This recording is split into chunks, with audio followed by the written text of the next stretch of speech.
I turned 70 on a quiet Thursday morning in October. The kind of morning where the air smells a little like fallen leaves and old wood. The kind where the house creaks in ways that feel familiar instead of lonely. My name is Harold Bennett. I've lived in the same two-story brick house in Dayton, Ohio for 38 years. Bought it in 1987 for $82,000, when mortgage rates were high and my hair was still brown.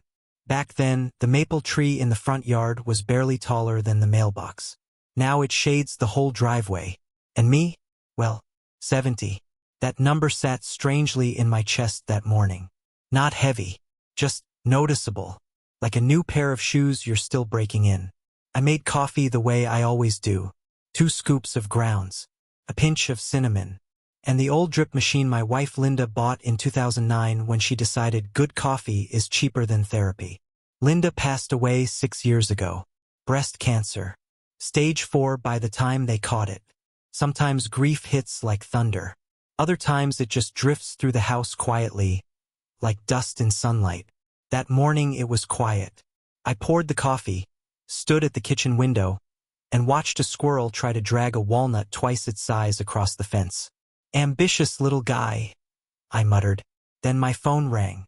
It was my son, Eric. Happy birthday, Dad, he said. Eric is 42. Tall, confident, always sounds like he's in the middle of closing a deal even when he's just ordering pizza. Thanks, kid. You got plans tonight? Probably heating up a frozen lasagna and watching the news. He laughed. Well, cancel that. Megan and I are throwing you a birthday dinner. Dinner? Yeah. Your granddaughter wants cake. That part got me. Emma is 8. Missing a front tooth and convinced glitter is a food group. So I said yes. They told me to arrive at 6 p.m. sharp. Their house is about 20 minutes from mine. A new development outside the city. Rows of identical beige houses that all look like they were printed by the same machine. I pulled into the driveway at 5:58 p.m. The garage door was open. Balloons tied to the mailbox. Inside, I heard Emma shout, "Grandpa's here." She ran at me like a small missile and wrapped around my legs. Happy birthday. Thank you, Miss Toothless. She grinned. Mom says I'm getting braces. Well, that's terrifying. She giggled. Inside, the dining table was set up with way more effort than I expected. Streamers. Cake from Costco. A big gold 70 balloon taped to the wall. Eric opened a bottle of red wine. Dad, tonight we celebrate you. Megan, my daughter-in-law, hugged me politely. Megan has always been efficient. The kind of person who organizes spice racks alphabetically. Dinner was actually nice. Steak. Mashed potatoes. Emma telling me about how her teacher looks like a turtle when she's mad. For a moment I felt something warm in my chest. Maybe 70 wasn't so bad. Maybe this was what the next chapter looked like. Family dinners. Grandkids. Slower mornings. Then the cake came out. Chocolate. My favorite. We sang. Emma insisted I make a wish. So I did. I wished for more time. More ordinary Thursdays. More mornings with squirrels stealing walnuts. I blew out the candles. Everyone clapped. And that's when Eric said it. Dad, before dessert. There's one small thing. He walked to the kitchen counter and picked up a manila folder. Just a normal office folder. But something about the way he held it made my stomach tighten. He set it in front of me. Nothing complicated, he said casually. Just a document we wanted you to sign. I blinked. Sign? Megan chimed in. It's just paperwork about the house. The house? Your house, Eric said quickly. Estate planning stuff. Now I'm 70. But I'm not senile. Estate planning documents don't usually appear between cake and ice cream. I opened the folder slowly. Inside was a neatly printed contract. 3 pages. The title read, Transfer of Property Interest. I felt my chest go cold. Eric leaned forward. It just makes things easier later, he said. For taxes. Megan added, smiling tightly. Totally standard. I read the first paragraph. Then the second. By the third line, my stomach dropped. The document would transfer majority ownership of my house to Eric immediately. Not after death. Now, estimated property value, $410,000. My signature line sat neatly at the bottom. Waiting. The room suddenly felt quieter. Even Emma stopped licking frosting. I looked up. Why would I do this? Eric smiled, but it didn't reach his eyes. It's just smart planning, Dad. Megan nodded. And it protects the asset. Protects. Interesting word. I set the papers down. You want me to give you my house tonight? Eric chuckled. Not give. Just restructure ownership. And I still live there? Of course. Until when? That's when the air shifted. Just slightly. Megan looked at Eric. Eric took a sip of wine. Well, eventually we'd probably sell and move you somewhere smaller. Somewhere easier to manage. I stared at him. This boy. The kid who used to build Lego towers on my living room floor. The kid I drove to baseball practice every Saturday for 8 years. Now talking about relocating me like furniture. My fingers tapped the table slowly. Top. Top. Top. Then I closed the folder. No. Eric blinked. Dad. No. Megan's smile disappeared. It's just paperwork. I said no. Silence fell over the table. Emma whispered, Are we in trouble? No, sweetheart, I said gently.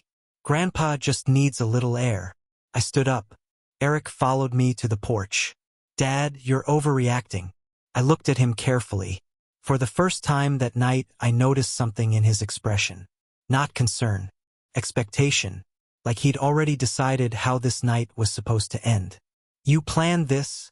I said quietly. It's just practical. How long have you been working on this? He hesitated. Couple months. Months. I nodded slowly. Then I said something that surprised even me. Eric, I'm proud of one thing tonight. What? You waited until after cake. He frowned. What does that mean? It means, I said, putting on my coat, you at least had the manners to celebrate my birthday before trying to take my house. I walked to the car. Behind me he called, You're making a mistake. Maybe. But as I drove home through the dark Ohio streets, the uneasiness in my chest turned into something colder, something sharper, because one thought kept circling my mind. Eric had prepared legal documents, printed, formatted, professional, which meant someone helped him. And if someone helped him, then someone knew exactly what they were trying to do. I pulled into my driveway at 9:42 p.m. The maple tree rustled in the wind. The house stood quiet. Mine. For now. I went inside, sat at the kitchen table, looked at my phone. Then I dialed a number I hadn't used in almost 4 years. When he answered, I said, David. Harold? Everything all right? Not exactly. I sniffed once. Not sadness. More like disbelief. My son just tried to steal my house during my birthday dinner. There was a long pause. Then my lawyer said something very calm. Harold, start from the beginning. And that's exactly what I did. The strange thing about betrayal is that it doesn't explode all at once. It unfolds, like one of those cheap sweaters where you pull a loose thread, and suddenly half the sleeve is gone. That night after the party, I sat at my kitchen table until almost midnight. The manila folder Eric had given me lay in front of me. 3 pages, neatly formatted, professional language, no spelling mistakes, which meant 2 things. First, Eric didn't write it. Second, someone with legal knowledge did. I sniffed once and rubbed my forehead. Happy birthday to me, I muttered. At 10:17 p.m., my lawyer David called back. David Rosen has been my attorney since 2001, when Linda and I had to deal with a zoning dispute over a fence that our neighbor claimed was 3 inches on his property. David won that case in about 20 minutes. He's the kind of lawyer who wears gray suits and speaks very calmly while dismantling people. When he answered, he said one sentence. Tell me everything. So I did. From the dinner, to the cake, to the folder, to the moment Eric casually slid a $410,000 property transfer across the table like it was a restaurant bill. David didn't interrupt once. Finally, he asked, Do you still have the document? Yes. Email me pictures of every page. Now. I I leaned back in my chair. Is it legal? Technically? If you signed it, yes. But since I didn't, then it's just an attempt. I exhaled slowly. Good. Then David said something interesting. But there's something else. What? The structure of this agreement. Is that bad? It's aggressive. How aggressive? Let's just say. It's written by someone expecting an elderly homeowner to sign without reading. That stung a little. Not because he was wrong, but because someone had counted on it. David continued. Who else knew about your house? Besides Eric? Yes. I thought about that. The house had been appraised in 2023 when property taxes were reassessed. Value, $410,000. No mortgage. Paid off in 2016, which means in financial terms, it was a very attractive asset. Eric works in real estate, I said. David hummed quietly. That explains the confidence. I stood up and walked to the window. Outside, the maple tree branches scraped softly against the roof. David, I said, do people normally try to take their father's house like this? He didn't hesitate. More often than you'd think. That was comforting in a very depressing way. Then he said something that made me pause. Harold, before we talk strategy, I need to ask something uncomfortable. Go ahead. Has your son ever asked you to co-sign anything? No. Borrow money? Once. How much? 20,000. When? 2019. And did he repay it? Yes. David paused. Then he asked the question that shifted everything. Has he been under financial pressure recently? That one I didn't know. But a memory floated up. 2 months earlier. Eric complaining about the housing market. Interest rates. Deals falling through. I rubbed my chin. Possibly. David tapped his keyboard. Harold, I'm going to check something tomorrow. What? Property filings. For what? For your house. I frowned. Why? Because sometimes, he said carefully, people prepare these documents after attempting something else. That sentence hung in the air. You think Eric already tried something? I don't know. But we're going to find out. The next morning I woke up at 6:10 a.m. Old habit from 30 years working at the Dayton steel plant. Even after retirement, my body still wakes up like it's about to clock in. Coffee, cinnamon, kitchen window. The squirrel was back, still fighting that walnut. Persistent little thief, I said. My phone rang at 8:42 a.m. David again. His voice sounded sharper this time. Harold. Yes. I checked county filings. And there was a pause. Then he said something that made my stomach drop. 2 weeks ago, someone attempted to file a preliminary ownership notice related to your property. I gripped the counter. What does that mean? It means someone tried to position themselves as a future stakeholder. Who? The filing name was Eric Bennett. The squirrel dropped the walnut. I almost did too.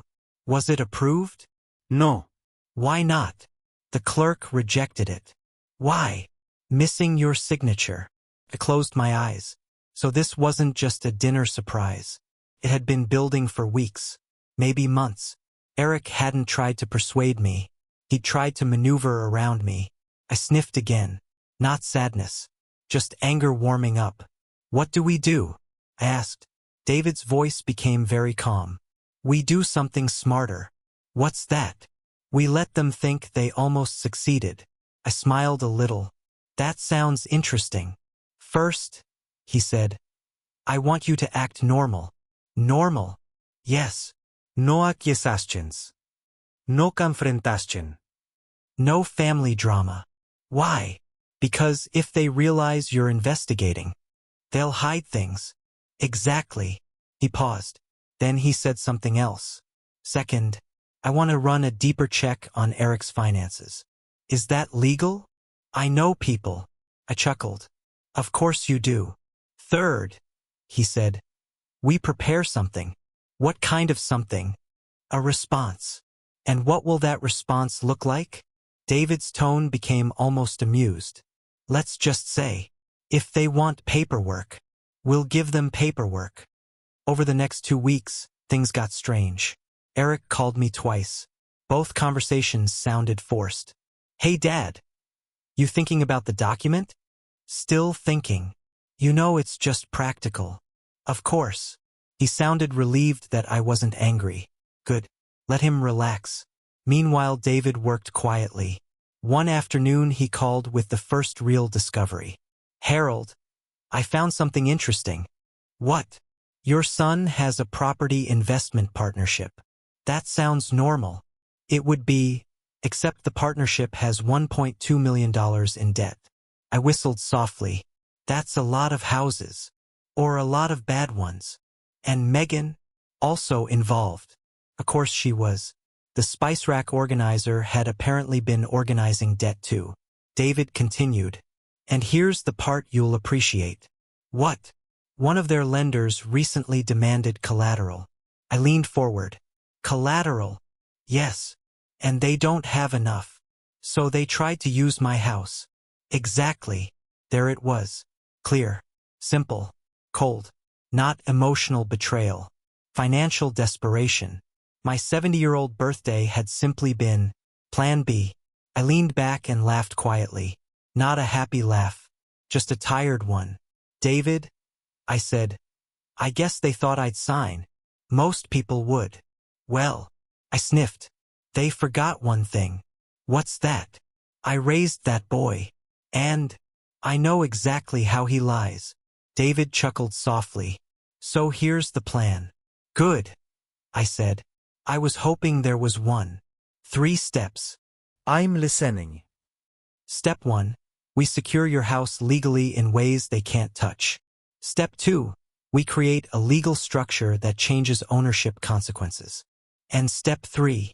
David paused. Then he said something that made me smile slowly. Step 3. We let your son make the next move. By the end of the call, the pieces of the plan were already forming. And for the first time since my birthday dinner, I didn't feel like the victim anymore. I felt something else. Patient. Calm. Curious. Because if Eric thought I was just a 70-year-old man who didn't understand paperwork, he was about to learn something interesting. After all, I had 3 weeks. And in 3 weeks, a lot can happen. 3 weeks is a funny amount of time. It's short enough that people assume nothing major can happen, but long enough for a careful person to rearrange an entire chessboard. David and I didn't rush. We moved quietly. The first step happened on Monday morning, 9:30 a.m., at David's office downtown. It was the same office he'd had for 25 years. Same brown carpet. Same shelves full of legal books nobody under 40 reads anymore. David placed a stack of papers in front of me. Before we start, he said, adjusting his glasses, I want you to understand something. What's that? This isn't revenge. Feels a little like it. He smiled faintly. This is protection. Fair enough. I looked down at the paperwork. What am I signing? A trust. Now, I'd heard of trusts before. Usually something rich people talk about at charity dinners. But David explained it simply. Right now, Harold, your house belongs to you directly. Correct. That makes it vulnerable. To who? To anyone trying to manipulate ownership. I leaned back. So what changes? The house will belong to a living trust. And who controls the trust? You. And after I'm gone? David folded his hands. That's the interesting part. He slid another page toward me. Primary beneficiary. I looked down. It wasn't Eric. Not even close. The document named Emma Bennett. My granddaughter. Age 8. I raised an eyebrow. Emma? Yes. And Eric? David shrugged lightly. He can visit Emma. Couldn't help it. I laughed. A slow, quiet laugh. Cold, I said. Efficient, David replied. The trust also included something called a lifetime occupancy clause, meaning one simple thing. No one could remove me from the house. Not Eric. Not creditors. Not anyone. Ever. I signed the paperwork. Done, David said. Is that enough? Not quite. He pulled out another document. This one, absolutely. I could practically hear the relief through the phone. They thought the old man had finally folded. Saturday came. 11 a.m. Eric's SUV pulled into my driveway. The maple tree rustled above it like it always does. Eric stepped out first. Megan followed, holding a folder. Of course she brought a folder. I opened the door before they knocked. Morning. Morning, Dad. We sat at the kitchen table. Same table where Linda used to do crossword puzzles. Same table where Eric did homework in 1996. Strange how furniture witnesses history. Megan opened her folder. We brought the original document again. I figured. I poured coffee for everyone. No one drank it. Finally Eric said, "So, what did your lawyer say?" I slid a thin envelope across the table. He said if we're going to do paperwork, we should do it properly. Eric opened it quickly.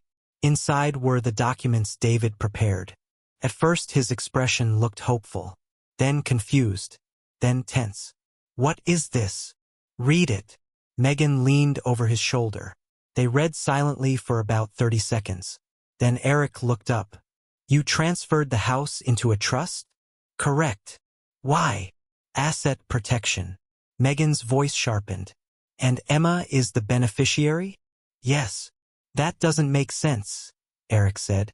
"It does to me." He flipped pages quickly. Then he found the last section. His face changed. "What is this clause?" "Oh, that," I said calmly. "That's the interesting part." The clause stated something very simple.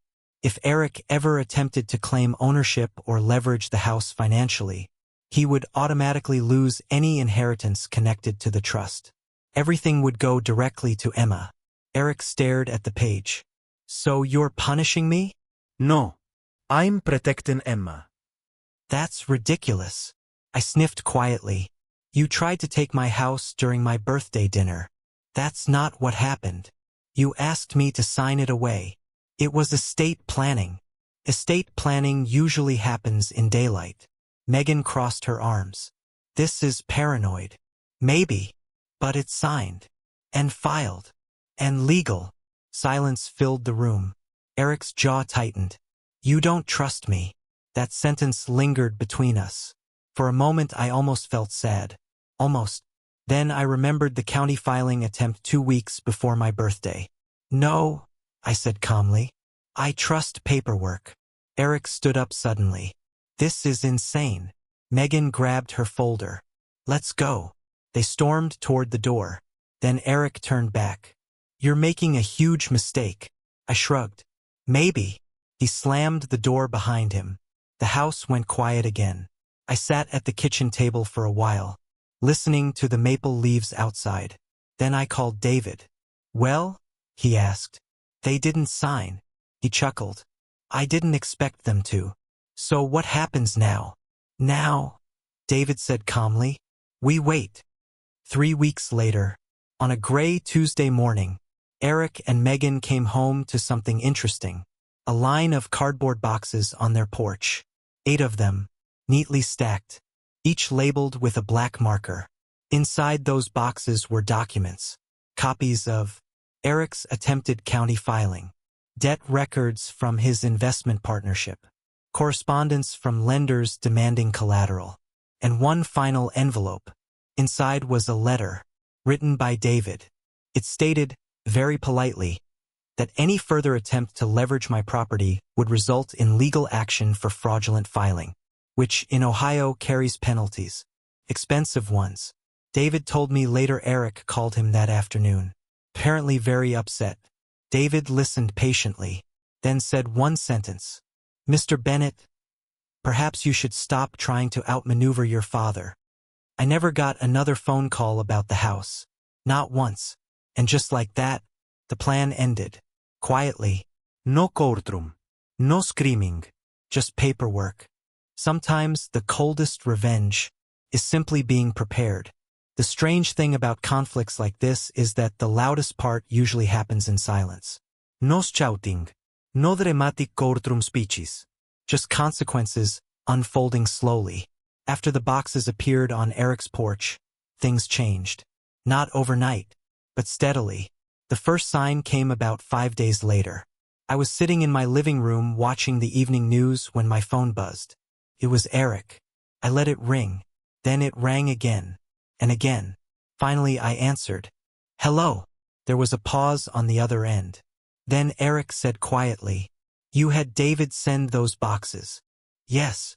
You had no right to dig into my finances. I sniffed lightly. You had no right to file property notices on my house. Silence. For a moment I thought he might hang up. Instead he sighed. They were just documents. They were attempts. It wasn't illegal. Almost was. Another long pause. Then his voice softened. Dad, you embarrassed us. That word lingered in the air. Embarrassed. Not sorry. Not regret. Embarrassed. Eric, I said calmly. You tried to take my house. It wasn't like that. You filed paperwork before even asking me. We needed collateral. Finally honesty. Debt problems? I asked. Temporary ones. How temporary? He didn't answer. That was answer enough. After a moment he said, You could have helped. I leaned back in my chair. You could have asked. More silence. Then he said something that sounded almost like the kid I used to know. I thought you'd say no. You were right.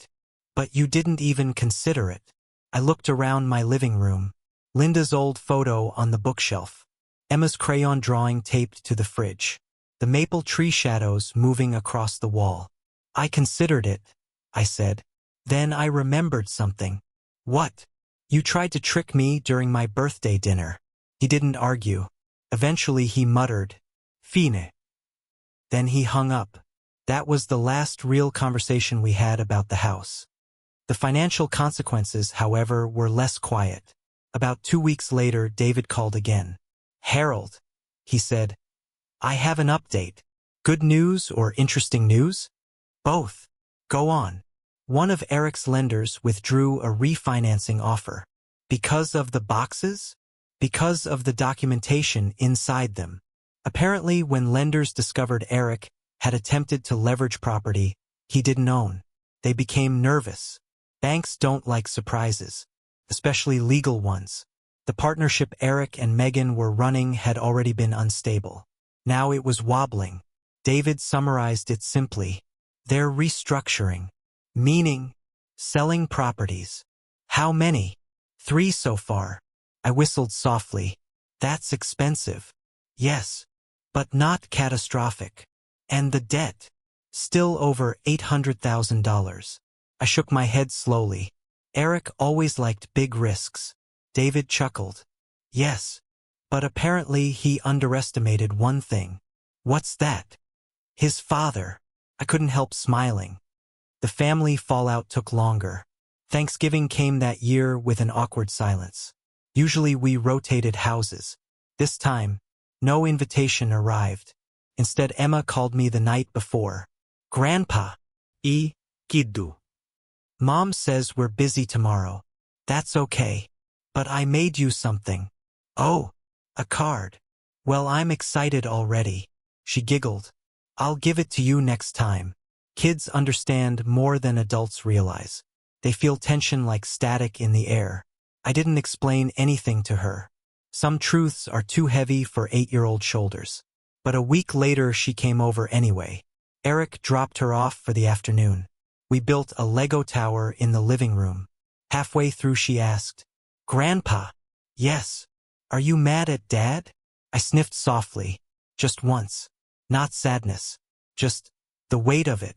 A little. Will you stop being mad? Eventually. She nodded like that made sense. Then she handed me the card she'd made. Inside was a crooked drawing of my house. And under it she'd written, Grandpa's Castle. I laughed harder than I had in weeks. Winter settled in slowly after that. Snow on the maple branches. Long quiet mornings. Eric and I spoke only occasionally. Short phone calls. Polite. Careful. The anger had cooled. But trust is harder to rebuild than drywall. Sometimes I think about that birthday dinner. The cake. The folder. The moment I realized my own son had planned something behind my back. And strangely, I don't feel rage, just the slow rhythm of ordinary days returning. Snow melted from the maple branches. The driveway stopped cracking under cold mornings. And the squirrels came back, still stealing walnuts like tiny criminals. Life tends to do that after chaos. It resets. Not perfectly, but enough. By early March, my routine had settled again. Coffee at 6:15 a.m. A short walk around the block. Sometimes breakfast at Miller's Diner on Oak Street, where the waitress has called me Han for 15 years and still pretends she doesn't know my order.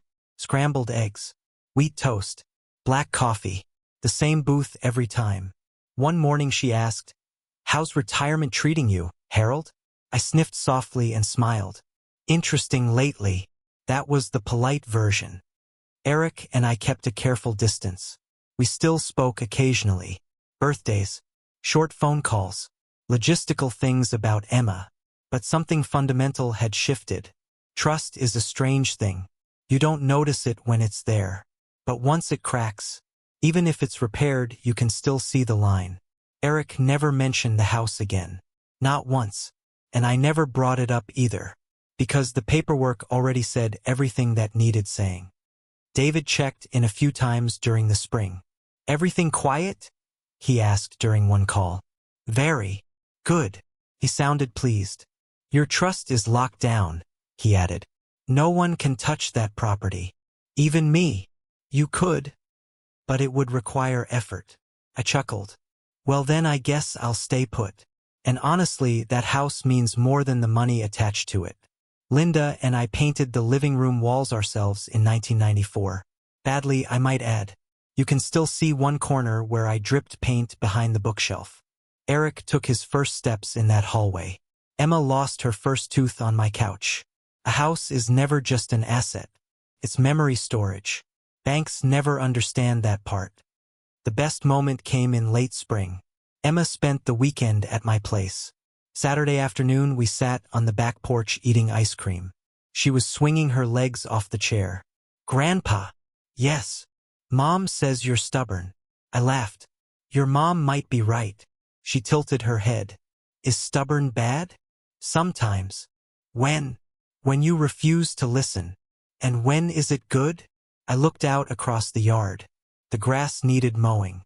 The maple leaves were moving slowly in the warm breeze. "It's good," I said. "When someone tries to push you somewhere you shouldn't go." Emma thought about that. Then she nodded. "That makes sense." Kids are surprisingly wise when you explain things simply. Later that evening, she helped me water the garden. And right before bedtime, she said something that stuck with me. "Grandpa." "Yes. I like your house." "Me too. It feels safe." That word landed quietly in my chest. Safe. That was the whole point. Not revenge. Not punishment. Just protection. Protection for myself. And eventually, for her. People sometimes imagine revenge as something loud. Shouting. Humiliation. Big dramatic confrontations. But real life rarely works that way. Most of the time, the smartest revenge is colder than that. Quieter. It's patience. It's preparation. It's letting the truth sit on the table long enough for everyone to see it clearly. My son tried to outmaneuver me, and maybe in another family it would have worked. Maybe the father would have signed the paper. Maybe the house would have been sold. Maybe an old man would have been moved into a smaller apartment somewhere, told it was for his own good. That happens more often than people admit. But not this time, because I didn't react emotionally. I paused. I called someone smarter than me, and I let the law do the talking. That's something I wish more people understood. When someone betrays you, the first instinct is anger. But anger makes people sloppy. Strategy wins. Now I'm 70, maybe 71 by the time someone hears this story. The maple tree is still here. The house still creaks at night. The squirrel still hasn't figured out that walnut situation. And me? I'm doing just fine. I still drink coffee every morning. Still sit at the kitchen table. Still watch the sunlight come through the same window Linda loved. And sometimes I think about that birthday dinner. The cake. The folder. The moment everything changed. Strangely, I'm almost grateful for it, because it forced me to do something important. Not punish my son, not destroy my family, just protect the future, especially Emma's. And if there's one lesson I'd leave anyone listening to this story, it's simple. Don't rush your response when someone wrongs you. Pause, think, get advice, plan carefully, because the best revenge isn't ruining someone else's life. It's making sure they can never ruin yours, and then living well enough that they notice, sometimes from a distance, sometimes with regret, but always too late to change the paperwork.